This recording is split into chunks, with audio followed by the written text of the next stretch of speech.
श्रीराम समर्थ. श्रीमद दासबोध दशक 8 मायोद्भव. समास 5. स्थूळ पंचमहाभूते स्वरूपाकाश भेदोनाम. श्रीराम.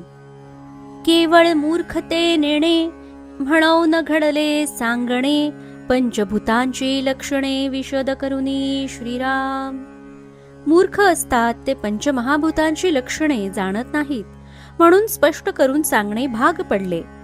पंचभूतांचा कर्दम झाला, आता नवचे वेगळा केला, परंतु काही एक वेगळाला करून दाऊ. श्रीराम. पंचमहाभूतांचे मिश्रण झालेले आहे, आता त्यांना वेगळे करता येत नाही, परंतु काही एक वेगळे करून दाखवू. पर्वत पाषाण शिळा शिखरे, नाना वर्णे लहान थोरे, खडे गुंडे बहु प्रकारे जाणीजे पृथ्वी. श्रीराम. पर्वत पाषाण शिळा शिखरे, नाना रंगांचे लहान मोठे खडे गुंडे इत्यादी ही पृथ्वी जाणावी. नाना रंगांची मृत्तिका, नाना स्थळोस्थळी जे का, वाळुके वाळू अनेका मिळून पृथ्वी. श्रीराम. नाना रंगांची माती, नाना ठिकाणची वाळवंटे, अनेक प्रकारची वाळू सर्व मिळून पृथ्वीच आहे. पुरे पट्टणे मनोहरे, नाना मंदिरे दामोदरे, नाना देवाळे शिखरे मिळून पृथ्वी. श्रीराम. नाना नगरे मनोहर पट्टणे, नाना मंदिरे व रत्न खचित मंदिरे म्हणजे दामोदरे, नाना देवालये व त्यांची शिखरे सर्व मिळून पृथ्वीच आहे. सप्तद्वीपावती पृथ्वी, काये म्हणोनी सांगावी, नवखंडे मिळून जाणावी वसुंधरा. श्रीराम. सप्तद्वीपे असलेली 9 खंडे मिळून सर्व वसुंधरा म्हणजे ही पृथ्वीच आहे. नाना देव नाना नृपती, नाना भाषा नाना रीती, 184 उत्पत्ती मिळून पृथ्वी. श्रीराम. नाना देव नाना राजे, नाना भाषा नाना रीती, 84 लक्ष योनी सर्व मिळून पृथ्वीच आहे. नाना उद्धसेचे वने, नाना तरुवरांची बने, गिरीकंदरे नाना स्थाने मिळून पृथ्वी. श्रीराम. उद्ध्वस्त झालेली अनेक वने, तसेच व्यवस्थितपणे लावलेल्या अनेक बागा, गिरीकंदरे इत्यादी नाना स्थाने मिळून पृथ्वीच आहे. नाना रचना केली देवी, जे जे निर्मिली मानवी, सकळ मिळून पृथ्वी जाणीजे श्रोती. श्रीराम. देवांनी केलेली सर्व बहुविध रचना व मानवाने जी विविध निर्मिती केली आहे ती सर्व पृथ्वीच आहे. नाना धातू सुवर्णादिक, नाना रत्नेचे अनेक, नाना काष्ठ वृक्षादिक मिळून पृथ्वी. श्रीराम. सुवर्णादी अनेक धातू, अनेक प्रकारची रत्ने व अनेक काष्ठ वृक्षादी सर्व मिळून पृथ्वीच आहे. आता असो हे बहुवस, जडांश आणि कठीणांश, सकळ पृथ्वी हा विश्वास मानिला पाहिजे. श्रीराम. आता हे किती म्हणून सांगावे. ज्या ज्या वस्तूमध्ये जडांश आणि कठीणांश आहे ती सर्व पृथ्वी असा विश्वास धरला पाहिजे. बोलिले पृथ्वीचे रूप, आता सांगिजेल आप, श्रोती ओळखावे रूप सावध होऊनी. श्रीराम. प्रथम पृथ्वीचे रूपाबद्दल सांगितले, आता आपाचे रूपाबद्दल सांगतो, ते श्रोत्यांनी सावध होऊन जाणून घ्यावे व ओळखावे. वापी कूप सरोवर, नाना सरितांचे जे नीर, मेघ आणि सप्तसागर मिळून आप. श्रीराम. विहिरी आड सरोवरे, अनेक नद्यांचे पाणी, मेघ आणि सप्तसागर हे सर्व मिळून आप होय. क्षार क्षीर सुरा सर्पीर दधी, इक्षुर्जलम तथा, खारट पाणी दूध मध तूप दही उसाचा रस व गोड पाणी असे 7 समुद्र आहेत. क्षार समुद्र दिसत आहे, सकळ जन दृष्टीस पाहे, तेथे लवण होत आहे तोची क्षार सिंधू. श्रीराम. खारा समुद्र सगळ्या लोकांना प्रत्यक्ष दिसतोच आहे, ज्यातून मीठ निर्माण होते तो क्षार सिंधू होय. एक दुधाचा सागर, त्या नाव क्षीरसागर, देवे दिधला निरंतर उपमन्यासी. श्रीराम. एक दुधाचा सागर आहे, त्याचे नाव क्षीरसागर आहे, तो देवाने उपमन्यूला निरंतर देऊन टाकला आहे. एक समुद्र मद्याचा, एक जाणावा घृताचा, एक निखळ दह्याचा समुद्र असे श्रीराम. एक मद्याचा समुद्र आहे, एक तुपाचा समुद्र आहे, तर केवळ दह्याचा एक समुद्र आहे. एक उसाच्या रसाचा, एक तो शुद्ध जळाचा, ऐसा साता समुद्रांचा वेढा पृथ्वी येसी श्रीराम. एक उसाच्या रसाचा समुद्र आहे, तर एक केवळ शुद्ध पाण्याचा आहे. अशा 7 समुद्रांच्या पृथ्वीला वेढा आहे. एवं भूमंडळींचे जळ, नाना स्थळींचे सकळ, मिळून वघे केवळ आप जाणावे श्रीराम. याप्रमाणे सर्व भूमंडळातील जळ एवढेच नव्हे, तर इतर अनेक ठिकाणांचे सर्व जल ते सर्व मिळून आप जाणावे. पृथ्वी गर्भी किती एक, पृथ्वी तळी आवरणोदक, ती लोकींचे उदक मिळून आप श्रीराम. पृथ्वीच्या गर्भातील जल तसेच पृथ्वी भोवतालच्या वातावरणातील सर्व जलांश एवढेच नव्हे, तर त्रैलोक्यातील सर्व उदक मिळून आप जाणावे. नाना वल्ली बहुवस, नाना तरुवरांचे रस, मधपारा मृत विष मिळून आप श्रीराम. नाना प्रकारच्या वेली, नाना तरुवरांचे रस, मध, पारा, अमृत, विष हे सर्व मिळून आपच आहे. नाना रस स्नेहादिक, याही वेगळे अनेक, जळा वेगळे आवश्यक आप बोलीचे श्रीराम.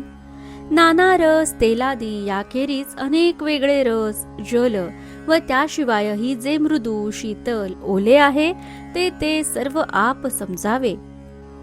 सारद्र आणि शीतळ, जळासारिखे पातळ, शुक्लित श्रोणीत मूत्रलाळ आप बोलीजे श्रीराम. ओले आणि शीतल तसेच जळासारखे पातळ असे जे रेत, रक्त, मूत्र, लाळ इत्यादी तेही आपच समजावे. आप संकेते जाणावे, पातळ ओले ओळखावे, मृद शीतळ स्वभावे आप बोलीजे श्रीराम. जे जे पातळ, ओले, मृदू आणि शीतल स्वभावाचे असेल ते आपण संकेताने आप म्हणून ओळखावे. जाला आपाचा संकेत, पातळ मृद गुळगुळीत, स्वेद श्लेष्मा अश्रू समस्त आप जाणावे श्रीराम. पातळ, मृदू आणि गुळगुळीत ही जलाची खूण आहे, म्हणून घाम, कफ, पडसे व अश्रू आदी सर्व आप समजावे. तेज ऐका सावधपणे, चंद्र सूर्य तारांगणे, दिव्य देह सतेजपणे तेज बोलीजे श्रीराम. आता तेजाविषयी सावधपणे ऐका. चंद्र, सूर्य, तारांगणे तसेच तेजोमय दिव्य देह हे तेज जाणावे. तेज ऐका सावधपणे. वन्ही मेघी विद्युल्लता, वन्ही सृष्टी संहारिता, वन्ही सागरा जाळिता वडवानळू श्रीराम. अग्नी मेघात जी विद्युल्लता चमकते ते तेजतत्व होय.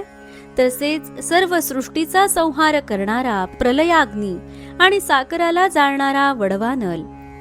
वन्ही शंकराचे नेत्रींचा, वन्ही काळाचे क्षुधेचा, वन्ही परीघ भूगोळाचा तेज बोलीजे श्रीराम. तसेच शंकराच्या नेत्रांतील अग्नी, सर्वांना भक्षण करणारा जो काळ त्याची भूक असणारा अग्नी आणि पृथ्वीच्या भोवतालच्या वातावरणातील अग्नी हे सर्व तेजतत्व आहे. जे जे प्रकाश रूप ते तेजाचे स्वरूप, शोषक उष्णादी आरोप तेज जाणावे श्रीराम. जे जे प्रकाश रूप असेल ते तेजाचेच स्वरूप होय. तसेच शोषकता, उष्णता यांचे आरोपही तेजतत्वामुळेच होतात. वायो जाणावा चंचळ, चैतन्य चेतवी केवळ, बोलणे चालणे सकळ वायोमुळे श्रीराम. आता वायू संबंधी ऐका. वायू हा चंचल समजावा. चैतन्य वायूमुळे जाणवते. सर्व शरीराच्या हालचाली, बोलणे, चालणे इत्यादी वायूमुळे होतात. हाले डोले तितुका पवन, काही न चले पवने विण, सृष्टी चाळाया कारण मूळ तो वायो श्रीराम. हलणे डोलणे वगैरे क्रिया वायूमुळेच होतात. वायूशिवाय चलनवलन काही होऊच शकत नाही. सृष्टीतील सर्व घडामोडी क्रिया यांना मूळ वायूच कारणीभूत आहे. चलन वळण आणि प्रासारण, निरोध आणि अकोचन, सकळ जाणावा पवन चंचल रूपी श्रीराम.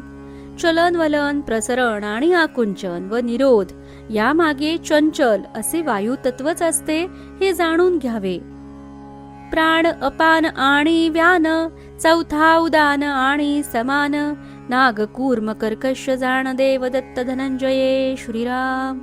आपल्या शरीरातील प्राण, अपान, व्यान, उदान आणि समान हे पंचप्राण व नाग, कूर्म, कृकल, देवदत्त व धनंजय हे 5 उपप्राण हे वायुतत्व होय. जितुके काही होते चळण, तितुके वायोचे लक्षण, चंद्र सूर्य तारांगण वायोची धरता श्रीराम. जितके काही चलन म्हणजे हालचाल होते ती वायुतत्वामुळेच होते. चंद्र, सूर्य, तारांगण यांना वायूच धारण करतो. आकाश जाणावे पोकळ, निर्मळ आणि निश्चळ, अवकाश रूप सकळ आकाश जाणावे श्रीराम. यानंतर आकाशाचे वर्णन करीत आहोत. आकाश हे पोकळ, निर्मळ आणि निश्चल असून सर्व अवकाश हे आकाशच आहे हे जाणून घ्यावे. आकाश सकळांस व्यापक, आकाश अनेकी एक, आकाशामध्ये कौतुक चहू भूतांचे श्रीराम.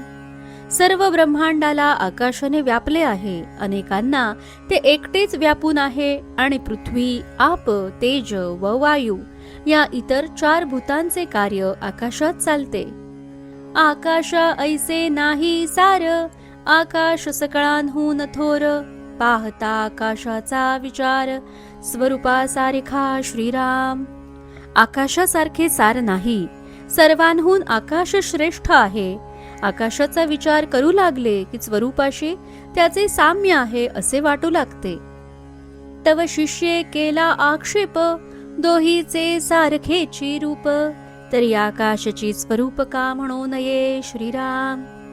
असे म्हणताच शिष्याने आक्षेप घेतला की आकाशाचे आणि स्वरूपाचे रूप जर सारखेच आहे तर आकाशच स्वरूप आहे असे का म्हणू नये. आकाश स्वरूपा कोण भेद, पाहता दिसती अभेद, आकाश वस्तूच स्वतसिद्ध का न म्हणावी श्रीराम. आकाशात आणि स्वरूपात काय भेद आहे. वरवर पाहता दोन्हीत भेद नाही असेच वाटते.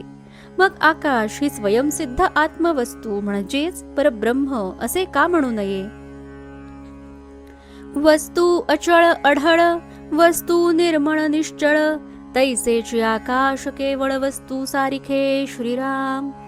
आत्मवस्तू अचळ अढळ निर्मळ व निश्चल असते. आकाशही केवळ वस्तू सारखेच आहे. ऐकोनी वक्ता बोले वचन, वस्तू निर्गुण पुरातन, आकाशांगी सप्तगुण शास्त्री निरोपिले श्रीराम.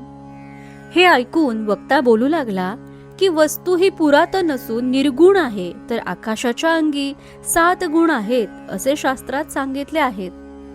काम, क्रोध, शोक, मोह, भय, अज्ञान, शून्यत्व पाहो, ऐसा सप्तविध स्वभावे आकाशाचा श्रीराम. काम, क्रोध, शोक, मोह, भय, अज्ञान आणि शून्यत्व असा आकाशाचा 7 गुणांनी युक्त असा स्वभाव आहे. ऐसे शास्त्राकारे बोलिले, म्हणून आकाश भूत झाले, स्वरूप निर्विकार संचले उपमे रहित श्रीराम. शास्त्रात असे म्हटले आहे म्हणून आकाशाला भूत असे म्हटले आहे. स्वरूप हे निर्विकार असून निरुपम व सर्वत्र व्यापून राहिले आहे. काच बंदी आणि जळ, सारिखेच वाटे सकळ, परी एक काच एक जळ शहाणे जाणती श्रीराम. काचेची जमीन आणि पाणी ही दोन्ही डोळ्यांना सारखीच दिसतात, पण शहाणे लोक काच कुठली आणि जळ कुठले हे अचूक ओळखतात. रुवामध्ये स्फटिक पडिला, लोकी तद्रूप देखिला, तेणे कपाळ मोक्ष झाला, कापूस न करी श्रीराम. कापसामध्ये स्फटिक पडला तर लोकांना तो त्याच्यासारखा दिसतो, पण स्फटिक कठीण असल्याने कपाळ मोक्ष करू शकतो, कापूस करत नाही. तंदुलामध्ये श्वेत खडे, तंदुला सारिखेच वाकुडे, चाऊ जाता दात पडे, तेव्हा कळे श्रीराम. तांदळात पांढरे खडे असतात, ते तांदळाच्या आकारासारखेच वाकडे असतात, म्हणून प्रथमदर्शनी ओळखू येत नाहीत. पण चावायला गेले तर दात पडतो, तेव्हा ते खडे आहेत हे कळते. त्रिभागामध्ये खडा असे, त्रिभागा सारिखाच भासे, शोधू जाता वेगळा दिसे, कठीणपणे श्रीराम. चुना, वाळू आणि ताग यांच्या मिश्रणात खडा पडला तर तो त्या मिश्रणासारखाच भासतो, पण शोध घेतल्यावर तो त्याच्या कठीणपणामुळे त्या मिश्रणाहून वेगळा आहे हे कळून येते. गुळा सारिखा गुळ दगड, परी तो कठीण निचाड, नागकांडी आणि वेखंड एक म्हणो नये श्रीराम. गुळ दगड हा गुळासारखा दिसतो, पण तो पूर्णपणे कठीण असतो. नागकांडी आणि वेखंड सारखे दिसतात, पण म्हणून त्यांना एक म्हणू नये. सोने आणि सोन पितळ एकची वाटती केवळ, परी पितळेसी मिळता ज्वाळ, काळीमा चढे श्रीराम. सोने आणि सोने पितळ अगदी एकसारखीच दिसतात, पण पितळ जर अग्नीत टाकले तर काळे पडते. असो हे हीन दृष्टांत, आकाश म्हणजे केवळ भूत, ते भूत आणि अनंत एक कैसे श्रीराम. आता हे हीन दृष्टांत देणे पुरे झाले. आकाश हे एक भूत आहे, ते भूत आणि अनंत असा परमात्मा एक कसे असू शकतील? ते भूत आणि अनंत असा परमात्मा एक कसे असू शकतील? वस्तूसी वर्णची नसे, आकाश श्यामवर्ण असे, दोहीस साम्यता कैसे करीती विचक्षण श्रीराम. आत्मवस्तूला रंगच नाही, आकाश श्यामवर्णी निळ्या रंगाचे आहे, मग विचारवंत त्या दोन्हीत साम्य आहे असे कसे म्हणतील? श्रोते म्हणती कैचे रूप, आकाश ठाईंचे अरूप, आकाश वस्तूच तद्रूप भेद नाही श्रीराम. श्रोते म्हणू लागले की आकाशाला कसले आले आहे रूप, ते ठाईच अरूपच आहे, म्हणून वस्तू आणि आकाश यात भेद नाही. चहू भूतांस नाश आहे, आकाश कैसे नासत आहे, आकाशास नस आहे वर्ण व्यक्ती विकार श्रीराम. इतर 4 भूते नाश पावतात, पण आकाश कुठे नाश पावते? शिवाय त्याच्या ठिकाणी रंग व दुष्यत्व हे विकारही नाहीत. आकाश अचळ दिसते, त्याचे काये नासो पाहते, पाहता मुचे निमते आकाश शाश्वत श्रीराम. आकाश अचळ आहे, शिवाय ते नाश पावते असे आपण म्हणता, पण त्याचे काय नाश पावते हे आम्हाला कळत नाही. आमच्या मते तर आकाश शाश्वत आहे. ऐसे ऐकोन वचन, वक्ता बोले प्रतिवचन, ऐका आता लक्षण आकाशाचे श्रीराम. हे वचन ऐकून वक्ता म्हणाला, आता याचे उत्तर ऐका, मी तुला आकाशाचे लक्षण सांगतो. आकाश तमापासून झाले, म्हणून काम क्रोधे वेष्टिले, अज्ञान शून्यत्व बोलिले नामतयांचे श्रीराम. आकाश हे तमोगुणापासून झाले, कारणाचे गुण कार्यात येतात, म्हणून ते कामक्रोधादींनी वेढलेले आहे. शून्यत्व रूपी अज्ञान असे त्याला म्हणतात. अज्ञाने कामक्रोधादिक, मोह भये आणि शोक, हा अज्ञानाचा विवेक आकाशा गुणे श्रीराम. अज्ञानामुळेच काम, क्रोध, शोक, मोह, भय इत्यादी त्याच्या ठिकाणी असतात. शून्यत्व म्हणजे अज्ञान, ते आकाशाच्या ठिकाणी आहे, म्हणून आकाशाच्या ठिकाणी हे सर्व असते. नास्तिक नकार वचन, तेची शून्याचे लक्षण, तयास म्हणती हृदय शून्य अज्ञान प्राणी श्रीराम. नास्तिकता व नकार वचन म्हणजेच काही नाही, हेच शून्यत्व. हे शून्याचे लक्षण आहे, म्हणूनच ज्याच्या ठिकाणी दया माया नसते त्या प्राण्याला हृदय शून्य म्हटले जाते. तसेच ज्याच्या हृदयात शून्य म्हणजेच अज्ञान आहे, तो अज्ञानी माणूस असाही अर्थ होतो. आकाश स्तब्धपणे शून्य, शून्य म्हणजे ते अज्ञान, अज्ञान म्हणजे कठीण रूपतयाचे श्रीराम. आकाशाची स्तब्धता हीच त्याची शून्यता. शून्य म्हणजे अज्ञान आणि अज्ञान म्हणजे काठिण्य, हे आकाशाचे रूप आहे. कठीण शून्य विकारवंत, तयास कैसे म्हणावे संत. मनास वाटे हे तद्वत आहाच दृष्टी श्रीराम. कठीण, शून्य आणि विकारवंत आकाशाला सत्स्वरूप कसे म्हणावे. वरवर पाहिले असता ते स्वस्वरूपासारखे मनास वाटते. अज्ञान कालवले आकाशी, तया कर्दमा ज्ञान नासी. म्हणून या आकाशासी नाश आहे श्रीराम. आकाशात अज्ञान मिसळलेले असते, त्या मिश्रणाला ज्ञान नष्ट करते, म्हणून आकाशाला नाश आहे. तैसे आकाश आणि स्वरूप, पाहता वाटती एक रूप. परी दोही मध्ये विक्षेप शून्यत्वाचा श्रीराम. म्हणून आकाश आणि स्वरूप वरवर पाहता एकरूप वाटतात, पण दोहींमधील शून्यत्वात फरक आहे. आहाच पाहता कल्पनेसी, सारिखेच वाटे निश्चयेसी. परी आकाश स्वरूपासी भेद आहे श्रीराम. वरवर पाहता कल्पनेला दोन्ही सारखेच वाटते, पण विचार केला असता कळते की आकाशात स्वरूपात निश्चितच भेद आहे. आकाशात आणि स्वरूपात निश्चितच भेद आहे. उन्मनी आणि सुषुप्ती अवस्था, सारिखेच वाटे तत्वता. परी विवंचून पाहो जाता भेद आहे श्रीराम.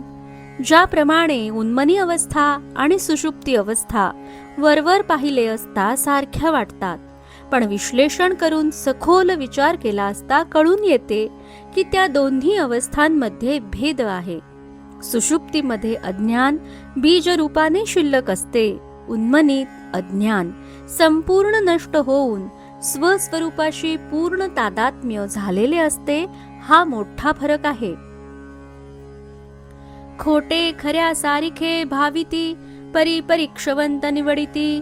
का कुरंगे देखोन बुलती मृगजळासी श्रीराम. सामान्य लोक खोट्याला खऱ्याप्रमाणे मानतात, पण पारखी असतात त्यांना खऱ्या खोट्याची पारख असल्याने ते खरेच निवडून घेतात. मृगजळाला पाहून हरणे जशी भुलतात तशी अज्ञानी लोकांची स्थिती असते. आता असो हा दृष्टांत, बोलिला कळाया संकेत. म्हणवनी भूत आणि अनंत एक नव्हेती श्रीराम. आता हे सर्व राहू दे, संकेत कळावा म्हणून हा दृष्टांत दिला आहे. म्हणून आकाश हे भूत आणि अनंत अशी परब्रह्म वस्तू एक नव्हेत. आकाश वेगळेपणे पाहावे, स्वरूपी स्वरूपची भावे. वस्तूचे पाहणे स्वभावे ऐसे असे श्रीराम. आकाश हे वेगळेपणाने पाहता येते. वस्तूला पाहणे म्हणजे स्वरूपी स्वरूपच होणे अशा प्रकारचे असते. तेथे वस्तू आणि ती पाहणारा असे द्वैत उरतच नाही. येथे आशंका फिटली, संदेह वृत्ती मावळली. भिन्नपणे नवचे अनुभवली स्वरूप स्थिती श्रीराम. येथे आता शंका नाहीशी झाली व त्यामुळे संदेह वृत्ती नष्ट झाली. स्वरूप स्थिती ही कधीही भिन्नपणे अनुभवता येत नाही. आकाश अनुभवा येते, स्वरूप अनुभवा परते. म्हणून या आकाशाते साम्यता न घडे श्रीराम. आकाशाचा अनुभव भिन्नपणे घेता येतो, पण स्वरूप हे अनुभवणाऱ्याच्या पलीकडले आहे. म्हणून स्वरूप आणि आकाश यात साम्य असू शकत नाही. दुग्धासारिखा जळांश, निवडू जाणती राजहंस. तेच तैसे स्वरूप आणि आकाश संत जाणती श्रीराम. मिसळलेले दूध आणि पाणी हे दोन्ही एकरूप वाटले तरी राजहंस वेगळे करू शकतात. त्याप्रमाणे आकाश आणि स्वरूप यांतील भेद संतच जाणतात. सकळ माया गथा गोवी, संत संगे हे उगवावी. पाविजे मोक्षाची पदवी सत्समागमे श्रीराम. ही सर्व मायेची गुंतागुंत आहे. संत समागम केला असता हे सर्व कोडे उलगडते. म्हणून संत समागम करून मोक्षपदाची प्राप्ती करून घ्यावी. इति श्री दासबोधे गुरुशिष्य संवादे स्थूळ पंचमहाभूते स्वरूपाकाश भेदो नाम समास 5वा समाप्त. जय जय रघुवीर समर्थ.